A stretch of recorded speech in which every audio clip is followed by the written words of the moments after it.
This is Daily Blast Live. We're talking about what you're talking about. Real, honest, entertaining, live. DBL starts right now. 3, 2. Welcome Welcome to Daily Blast Live. It is Tuesday, September the 7th. I'm Stephanie in for Jeff, and I'm here with Erica and Tori. It's Ladies' Day. Ladies. I love it. You guys look beautiful. As do you. Well, thank you. We're going to start off with a bit of sad news, though. Sad.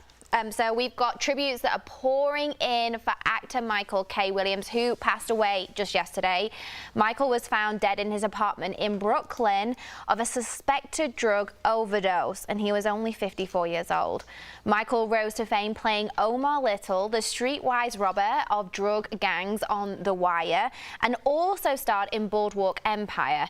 He earned 5 Emmy nominations throughout the course of his career, and he's even up for an Emmy this year for his role in the HBO series Lovecraft Country. The Wire creator David Simon tweeted out a photo of Michael and called him a fine man and a rare talent. And his former co-star Ed Norton said he felt, quote, punched in the gut upon hearing of Michael's passing. He added that getting to work with him was one of the greatest privileges he's had in his career. Oh, this is so sad news to come to work to today. And what do you think of his tragic death, guys? You know, it's really hard, and there have been so many, actually this weekend was just an insane weekend in terms of this particular subject, and I know we're still kind of speculating what the cause of death was, but for anyone like myself who's lost someone who was very near and dear to them in this way, it is, it's the hardest thing to wrap your head around, because addiction is, and Michael said this himself, it's a lifelong battle, it's a lifelong journey. And you're also talking about people who a lot of times are taking things out on themselves. So it doesn't make them bad people. In fact, some of the greatest people I know struggle. Yep. So it's tragic. It's very tragic, and it's tragic. I don't know what else to say about it. It is tragic. He's young, and we clearly have a fentanyl heroin issue going on in this country, which we've known for a long time. But if you didn't know Michael K. Williams, he grew up as a dancer. He was a real good dancer and wanted to be a dancer. Then he kind of got into acting. Then he got into photography. And as he emerged as this actor, he had in Omar something that, it's a role you don't forget. I don't know how to explain it. There are very few roles. Tony Soprano, I'm watching The Sopranos. Certain roles like that, he was Omar. He was so real and so good. And then he moved to Boardwalk Empire and was that character. And then Lovecraft Country. Oh, and in that character. So I just think, what a beautiful actor, so natural, gone so soon, just a real hit for the Hollywood community. He was also an ambassador for the ACLU. This was a good guy. This was a really good guy. And it's very sad that he's gone. Yeah. And moving on now and paying tribute to him. He was such a creative genius. Watch Lovecraft Country. He deserves that Emmy. Moving on to another genius of a different type, Janet Jackson is proving that she is once again in control of telling her own story. And this time it's the way she wants it to be told. The singer released a sneak peek of her 2-part documentary of her life. Whoa. Check this out. Whoa. This is my story, told by me, not through someone else's eyes. This is the truth. Take it or leave it. Love it or hate it. This is me. That woman doesn't age, does she? Oh, this documentary is going to be airing on Lifetime, not till next year, but it will feature never-before-seen footage from her childhood. I mean, this is probably the silliest question I'm going to ask all day, but are you going to be watching? Yes. Yes. I will actually put it in my calendar. Yeah. I just watched Mary J. Blige's doc, My Life. Same thing. It's her telling of the story. And these are women, especially like coming up in the age that Janet Jackson or even Mary J. Blige came up, there was this shroud of secrecy. Like we didn't know as much about them as personal human beings as we do now. So the narrative was always created by the media and pop culture. And Janet Jackson is legitimately one of the sweetest people I have ever met in my entire life. It stuck with me for all these years because I could not get over just how kind she truly was. And it wasn't like, you know, she was just a normal person. It wasn't like she was trying to put on. So I think she's someone who has bit her tongue for a very long time. Oh, yes. I want to hear her story from her experience. And from the beginning, like I want to know from the Jackson 5, how are you the girl that sticks out, right? The one girl. And how are you so shy? She was terrifyingly shy. Barbara Streisand also, like stage fright times stage fright. I want to know all about that because she comes across as, I am a part of the, and it was nice. I shouldn't do it. I feel like it's like a switch, isn't it? Yeah, like within Sasha them? Fierce and Beyonce, Yeah. almost two different characters. And maybe she had to create that to get away from some of what allegedly happened to the Jackson 5, but I'm so into it. I can't wait. Oh, I think it's amazing. I think there's going to be literally millions of us that are going to be tuning into that. And she, like I said, she doesn't age. Yeah. And like when I asked you the question, we'll be watching, it's like, is the Pope a Catholic? Yeah, right. Oh my gosh, I'm living. Oh, All right, moving on. Tori Spelling's latest Instagram posts have got some people doing a double take. Tori posted this shot with Nicole Snooki Police. I must Erica about the whole morning. I struggle with her name. And another twinning with a friend in matching jean jumpsuits. Look at these two. But some people thought she looked exactly like another celeb. So some people have been comparing Tori's long blonde hair and makeup to Khloe Kardashian. And others couldn't help but notice that Tori also wore a similar jumpsuit to Khloe, who posted this look last year. Is she trying to steal a look? I mean, I think that what's the word? What's that saying? Like, if you copy someone, it's a sincerest form of flattery. Yeah. Because it's like you obviously think mimicking. they look fabulous. That's right. It's the highest form of flattery. I think they both are turning into someone like a mutual person. I think that's a look. The straight hair, middle part, long, kind of Cher from the 70s. The jean jacket is still in. I think, Steph, maybe it's coming on its way out. Oh, yeah. And I think the plastic surgery, the Botox, the fillers had a similar shape. So I get the comparison. I mean, I do think when you have a little bit of touch-ups here and there, faces do tend to lose their character. That's it. And tend to morph into one more global face. A global face. Yeah, I think, well, you're very right. We've had this conversation just about Botox and stuff in general, and I'm like, I'm scared that I won't look like my grandmother anymore. You know, like I want to keep that. But I am happy to see Tori doing this because Tori, for a very long time, was not prioritizing herself. Correct. And this is what you look like when you start to prioritize yourself to the high hill. So I'm glad that she's, you know, had her come around and she's having her comeback no matter who she looked like. Yeah, it doesn't matter who she looks like, you look bloody fabulous. And I'm all for the global face. So, moving onwards. Before we go, we've got a big DBL shout out to Cardi B. Yes. Offset. They've had a baby boy this weekend on Saturday. And Cardi posted this picture of the proud parents. Oh, skin to skin. I know. And Offset has posted a shot of him holding his son with the caption Chapter 5 because he's got 5 children. And Cardi B and Offset are also parents to their daughter Culture, so she's now a big sister.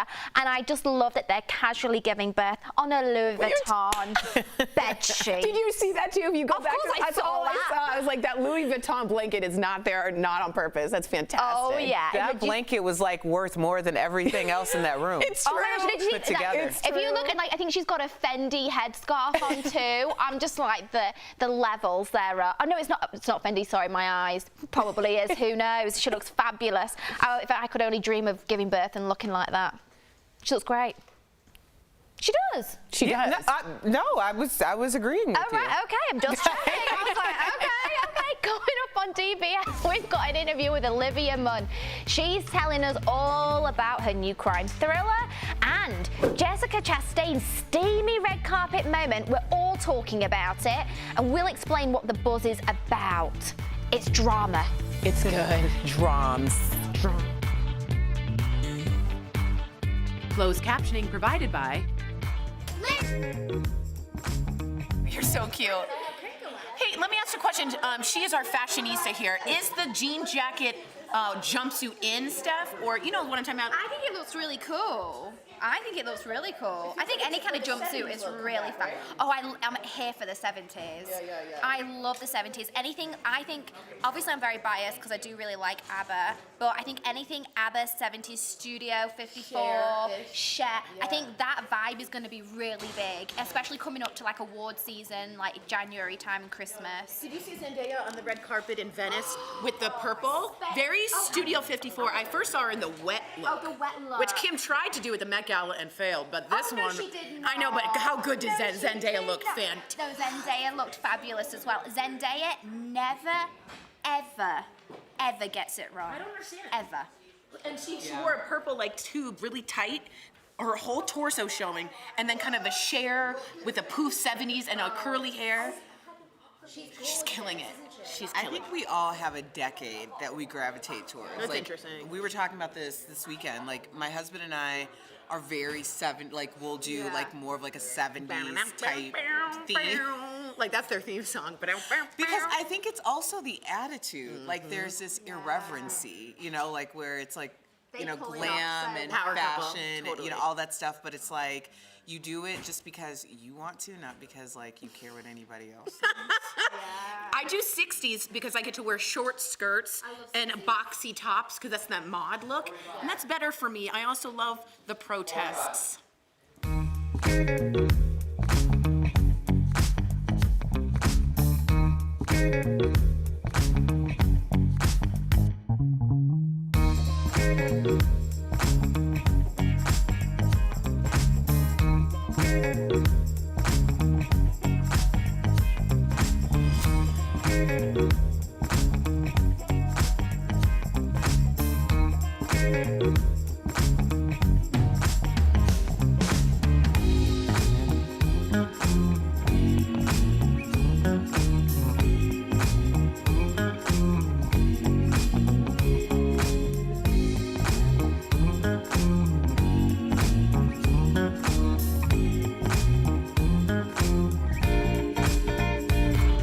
Welcome back to DBL. I've been living for this story this weekend. Right, Jessica Chastain and her co-star Oscar Isaac raised some eyebrows on the red carpet. The two looked mighty cozy while they were promoting their new HBO series Scenes from a Marriage at the Venice International Film Festival over the weekend. Now, at one point, Oscar caressed Jessica's arm, then he looks at her, then he went in and kissed her bicep.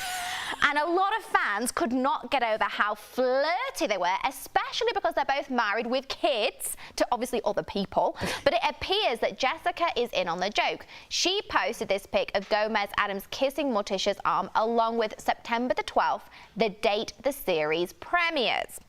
So what do we all think about it? Is it a bit of flirty fun, a bit of promotion? You know, is this class as part of the work description? We are very different on Yes, this. I'm not down with this. I'm not down with this. I think, you know, it's one thing if you're in character and you're on set and this is how you're, you know, this is how you're acting. It's something different when you are the actor and you are yourself going to a red carpet, and for them to have that whole, it was very intimate. It was very romantic. And to be clear, I have not always felt this way, so I'm going to put this into context. Like, I am a divorcee, and I learned a lot of things before I got married again. And one of them is truly boundaries. And if you do not show a level of respect for your spouse, then that can ruin a marriage. It can ruin an interpersonal relationship. A level of respect and keeping your head out of someone's armpit on a national platform. All right, well, I have two things to say. One, I do think the slow-mo made it way more romantic, and that wasn't their fault. Because he went in and gave a kiss. It was touchy, but the slow-mo added to it. Number two, let's say that. Number two, they're super close. They've known each other since Juilliard. They grew up acting together, doing stage productions together. They have a like-minded set. And I would agree with both of you and what you said, that it's completely inappropriate and disrespectful. However, and I just posit this question here. Is she on the red carpet, much like Bradley Cooper and Lady Gaga when they were always seemingly into each other for A Star is Born? Is she still promoting the film and at work? Because I've never heard of that film, and I will be watching it the day it comes out. Well, it's a series. Okay, good to know. I didn't know that. And okay, I have seen it, and I was already interested because it looks like a, I can't remember the Adam Driver. Oh, yeah, Marriage. Yeah, Marriage it Story. looks like that, except it looks a little bit more intense. Correct. It's like two people. Right. Yeah. So I'm really excited to see it, but yeah, this. If my partner, boyfriend, husband, whatever you are, is going round kissing I think there's But certain they're not going things. around, they're on a carpet. A man should never ever touch a woman's lower back. Like, that's private. You don't do it. That's a sign of intimacy. That's how you can tell if people are getting it on and when you don't know about it. You don't do it. Also, kissing the inner bicep. No. But you don't think just no. You don't think that all of a sudden it's trending on Twitter? It's the #1 story. I've never heard of it. It's for all the wrong reasons.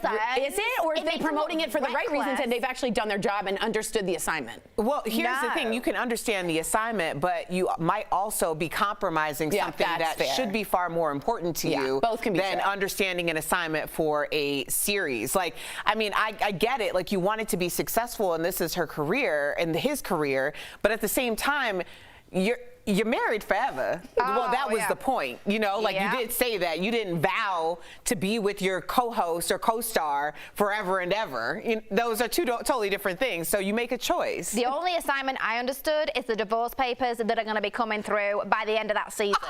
All right, coming up on DBL, Olivia Munn takes on a new role in a suspenseful crime thriller. We're talking with her about it next in Chatting with the Stars.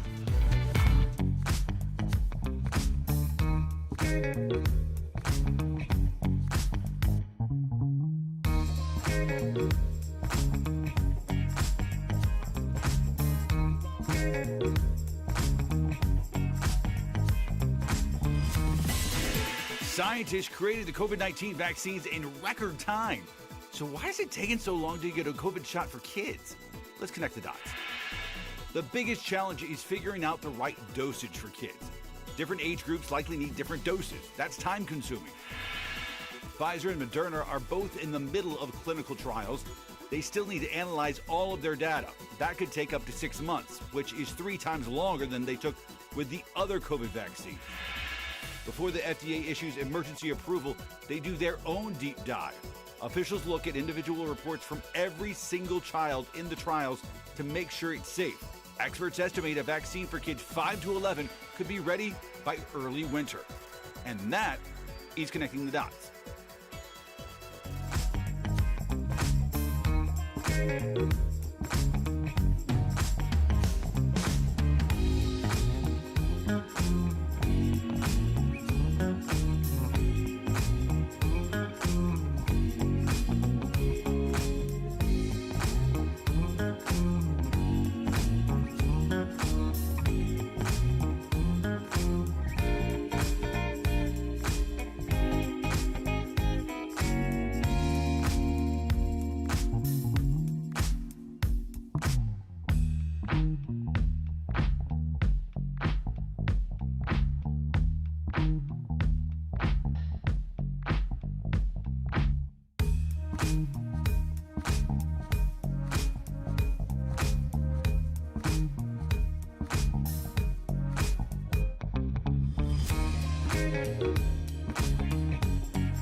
Not a good look for you coming home at 8 a.m. with some random arm candy, Dahlia. Honey's not random. He works here. Thanks for the concern, Detective. Hey, let's get something straight. I ain't the law. I'm your social worker, and you got a daughter who needs to get to school on time. Stop prying into my family. Welcome back to DBL. From the moment we saw her in the newsroom and G4, we knew that she'd be making headlines. That was Olivia Munn and Boardwalk Empire Shea Wiggum in the new nail-biting thriller, The Gateway. We caught up with them about their new movie and more in today's Chatting with the Stars. Olivia and Shea, welcome to DBL. Now, you both genuinely care about these two down-and-out characters. How do you get the audience to root for you? What do you do, Olivia? Oh, great question. how do you get the audience to root for you? If I could answer that, if we could all here answer that. I think for me, I just tried to play her as honestly as I could. And the thing that I love so much about Dahlia was that she is somebody who is really fear-based and bearing all that fear to survive every day. And I think a lot of us can understand that, whether it's in small periods of our life or longer periods. You guys shot this movie before COVID. Like everybody was scared about what the future is gonna look like. Were you worried that it would never see the light of day? No, no. That's the beauty of there's so many outlets now that you're able to to have things seen on. Honestly, I was afraid I'd have to do Zoom interviews forever.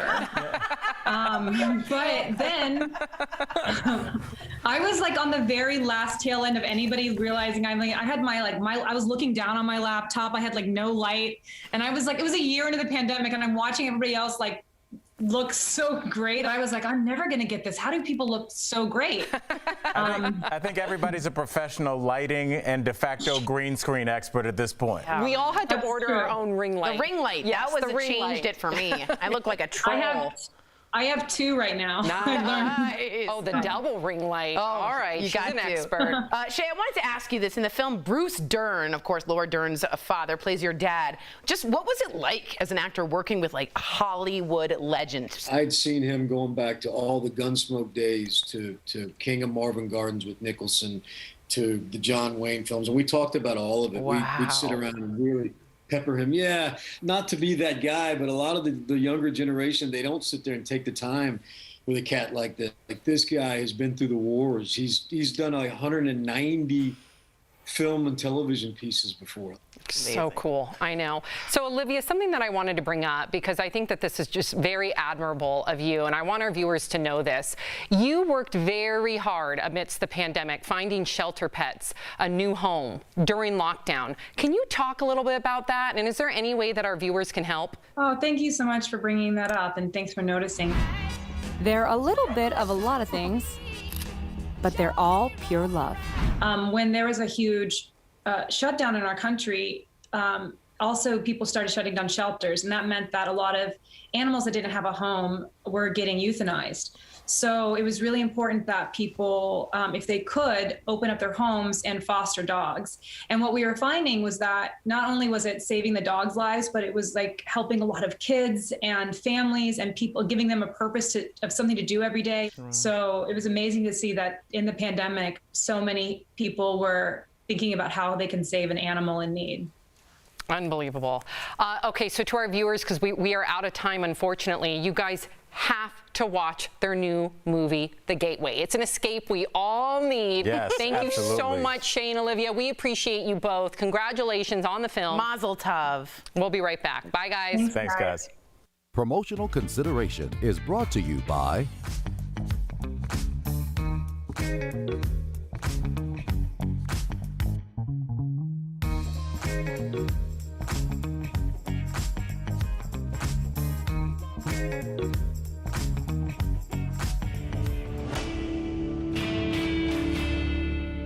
Now, we've been talking about the red-hot housing market. While it's definitely a seller's market, there are still things you can do to get the biggest bang for your buck when putting your house on the market. One question we came across, are there certain colors you should be painting rooms in your house that could help or hurt a sale?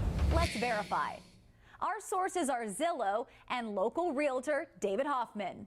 The paint color totally tells a story. It can pull in the accents that the buyer and the consumer is looking for, or it can distract. Zillow's latest interior paint color analysis took a look at 15 colors to find out which made the biggest impact in the bedroom, bathroom, living room, and kitchen. We actually found that white scored the highest when painted in the kitchen, and gray scored the highest when painted in the living room. If you have white cabinets, you want as close to a white wall, maybe a little off-white, just not exactly the same. But you don't want to distract from those accent pieces, maybe a little stone in the backsplash or that bar stool. When it comes to the bathroom, Zillow found homes with light blue bathrooms could sell for up to $4,698 more than expected. When you go to the master bath, this is a fun room. This is just starting to get really popular. So the master bath has a lot of water. You've got the shower and the sinks, you've got the tub. Hopefully you have windows that can show you the beautiful blue skies. So you want baby blue in the master bath. When it comes to the bedroom, this is the room to use that bold color that you want. So if you want to go dramatic in the bedroom, a dark forest green also scored very well. So you can close the door and it could be a little more fun. You can have it a little more edgy. The best bet for your living room is neutral. But when it comes to the great room, the living room, even the den, anything you can see from one room to the next, most people want them all to flow. Because when you have different colors, you know, some people want the dining room to be different from the living room than from the great room, from the study. It just feels choppy and it doesn't feel seamless and it doesn't have any uniformity. So we can verify that yes, there are certain colors you should be painting rooms in your home that could help or hurt a sale. If there's something you want us to verify, let us know. Send an email to verify@wcnc.com.